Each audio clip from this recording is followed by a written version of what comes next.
When I was a little girl, I always knew I wanted to be a veterinarian. When I played with Barbies, I viewed them as accessories for the Barbie horses. I acquired every pet that I could, gradually sneaking a tough black and white alley cat into the house despite my sister's severe allergies. We dubbed him Pansy, since his coloring reminded us of the flower, unaware that his name probably gave him no street cred. Other little girls would eventually give up on their childhood dreams of becoming a veterinarian, but I am proud to stand before you today, a veterinarian and a scientist.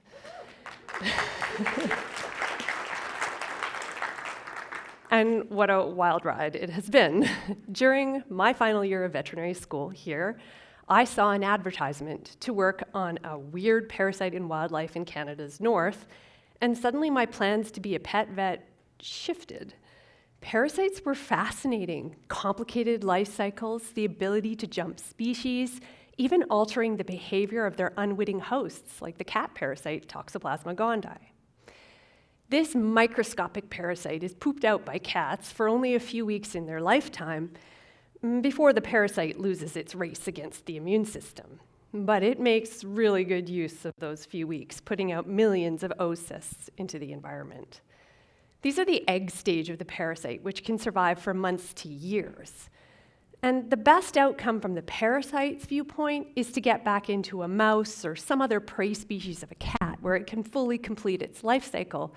But Toxoplasma likes to stack the deck.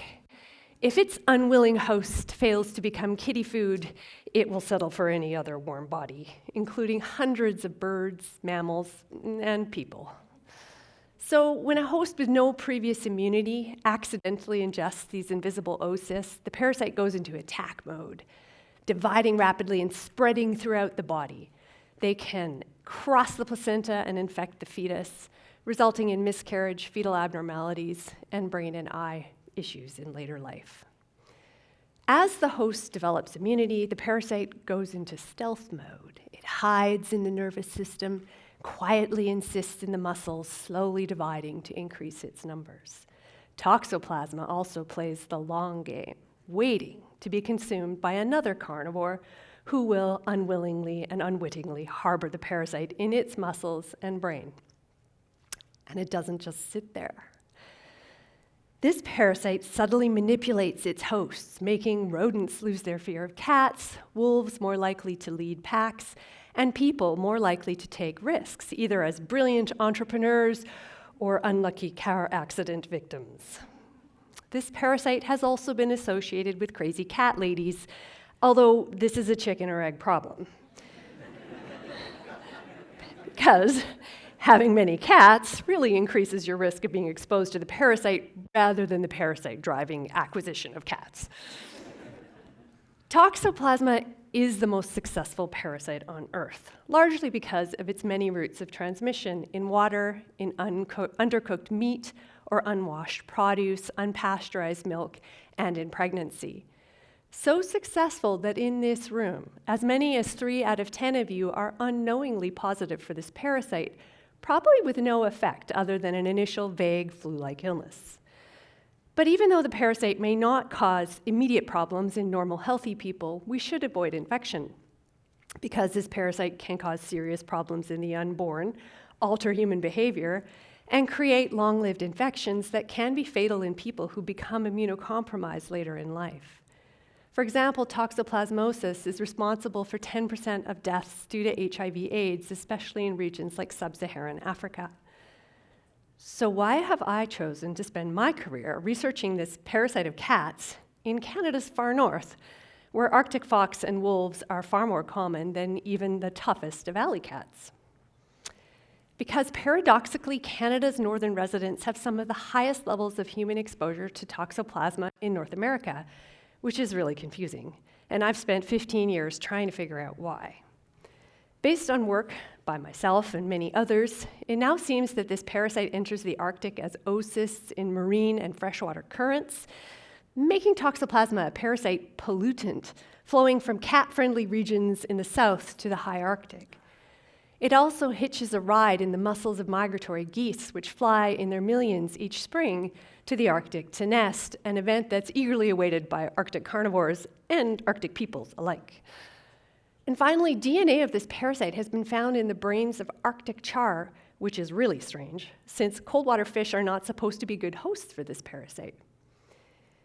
This elevated risk of exposure to Toxoplasma in the Canadian North poses real concerns for northern residents who rely on harvested fish and wildlife for nutritional and cultural reasons. Many people still prepare their foods in ways that don't inactivate the parasite, which requires 3 days of solid freezing or fully cooking. So it's also not just the people. How does Toxoplasma affect the survival and reproduction of Arctic wildlife, like caribou, who are facing many threats due to climate change, habitat loss, and predation? And what does this all mean for us cat lovers here in the South? Does my cat pooping in my neighbor's garden really affect the health of people as far north as the Arctic, and not just really bad neighborly relations? Unfortunately, there is no simple answer. But there are a lot of benefits to keeping cats indoors and cat poop away from local water and food sources. Many outdoor cats live poor, nasty, brutish, and short lives compared to their privileged indoor companions. Being outside means increased risk of exposure to diseases and injury from other cats, coyotes, and the biggest killer, cars. Keeping cats indoors also has benefits for local wildlife because cats kill or injure many birds, along with spreading Toxoplasma. But many people feel that keeping cats indoors prevents them from doing their one job, rodent control. And there are cultural differences. On a recent sabbatical in Switzerland, I was surprised to hear that many Swiss considered it inhumane to keep cats inside, where they could not roam or hunt or mark their territory. In fact, the region where I stayed, Bern, is famous for its intricate cat ladders that they build from second-story apartments. My current cat, Smudge, is a white, fluffy Q-tip of a cat who has never been allowed to free range and is very happy to be a stuffy or a scarf for my kids. He recently had to have an ear removed due to a cartilage problem, not frostbite or a street fight, and he's now been dubbed the one-eared wonder. But my previous cat, Sneakers, an orange ex-street cat, who disagreed strongly with the indoor lifestyle, he expressed himself by peeing on my gym bag, my Harry Potter books, and memorably, my husband when he proposed to me.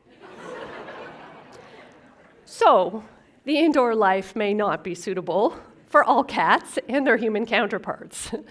But as responsible cat owners, we can take actions to protect our cats, ourselves, our wildlife, and the residents of the Arctic, who have the right to continue harvesting their traditional foods and consuming them in traditional ways. If you do adopt a kitten, I really recommend it, it's much easier to keep them inside from the beginning, giving them supervised access to the outdoors, such as time in a catio, or for the really brave on a harness or leash. Feeding cats a commercial diet or cooked meat reduces the chances that they'll become infected with Toxoplasma and therefore the chances that they will shed it. Raw food diets pose risks for both your cat and you, and let's face it, cats are not bringing down their own chickens and cows. Cleaning the litter box frequently, the parasite is immediately infective, so removing poop daily reduces risk of human exposure to both Toxoplasma and nasty litter box odors. And if you're pregnant, delegate that job to someone else. I had 3 kids, so I got about 3 years off litter box duty. While cats are the ultimate source of all Toxoplasma on Earth, at least half of people are likely exposed through foodborne routes. So, wearing gardening gloves, rinsing your produce, and consuming pasteurized dairy products and well-cooked meats are all protective, if not always exciting from a gourmet perspective. I firmly believe that we can share our homes, lives, and our globe with cats and their mind-controlling parasite. Parasites may seem scary, gross, and weird, truly at the edges of what's acceptable, but they are integral parts of ecosystems and food webs. Perhaps one day we'll vaccinate cats against their own parasite or high-risk people against Toxoplasma. In the meantime, responsible cat ownership has benefits for all, including sea otters who develop fatal disease associated with Toxoplasma, and the residents of our Arctic harvesting geese, seals, and fish as they've done for millennia. The solution to this serious threat to public health and wildlife conservation is in our hands and can't be left in the paws of our cats. I, for one, am happy to serve our feline overlords in exchange for countless cat photos and videos. Or is that the parasite speaking?